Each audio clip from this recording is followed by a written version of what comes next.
kan nanti ada yang menjadi ekonomi yang menguasai atau mampu mengelola di Indonesia, gitu kan? Itu sangat penting, itu ya. Saya kira itu untuk terkait dengan yang tadi awal tadi nggak usah risau makanya sekian jelas dan adil. Kemudian versi, tapi sebelumnya kita tanya ke mereka di kebutuhan manusia. Tadi pagi kegiatan ekonomi apa ya yang sudah dilakukan, itu adalah pertanyaan semantik. Sehingga muncul, oh Bu saya sarapan, Bu saya udah makan es pagi-pagi, Bu saya nggak uduk, Bu nasi kuning, bla bla bla dan lain sebagainya. Nah itu nanti kita bisa, mereka bisa tahu bahwa oh ini kegiatan, ini adalah kebutuhan manusia dan lain sebagainya. Tapi di materi kebutuhan manusia pembelajaran mendalam, nah kita langsung tadi di pembelajaran mendalam itu ada rumusnya 8334. 8334. 8 adalah profil lulusan. Yang 8 adalah profil lulusan. Yang pertama keimanan dan ketakwaan kepada Tuhan Yang Maha Esa. Apakah ini dicantumkan semuanya? Tidak, Bapak dan Ibu. Tidak, ketakwaan dan keimanan kepada Tuhan Yang Maha Esa. Kalau gimana-mana langkah gimana? Kemudian terjadi kerusuhan gimana?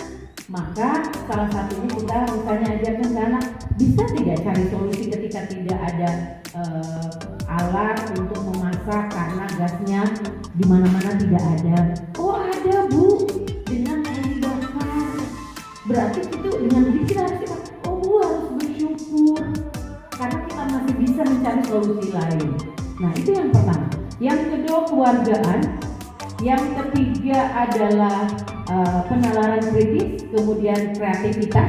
Selanjutnya adalah kolaborasi, kemandirian, kesehatan, dan komunikasi. Ini adalah 8 profil lulusan. Adanya di mana? Bertumbuhnya di mana? Itulah ilmu.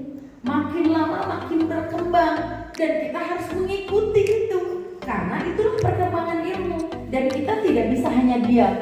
Walaupun sebenarnya kayak saya nih, aduh lius, misalnya gitu ya, aduh kuna akhirnya dengan sisa tenaga bikin tengah malam, najan ngantuk gitu ya.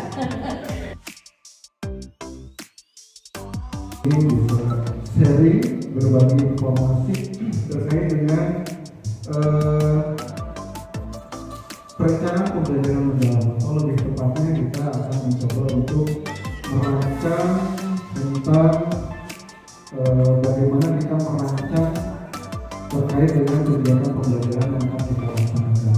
Tapi sebelum kita mulai, saya ingin kesepakatan kelas dulu ya.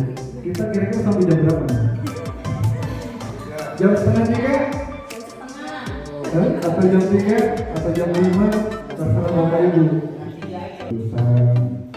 Kemudian prinsip pembelajaran, kemudian pengalaman belajar dan kerangka pembelajaran kemudian. Oke, di dalam kerangka pembelajaran tadi kita ada poin pemanfaatan digital.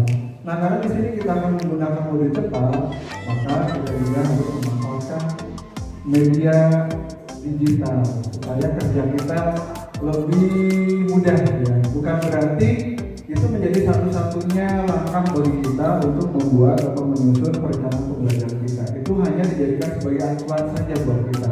Terkait dengan materinya nanti silakan kita masing-masing untuk menyesuaikannya ya dengan kondisi dan lingkungan tempat kita mengajar. Hanya dijadikan acuan saja.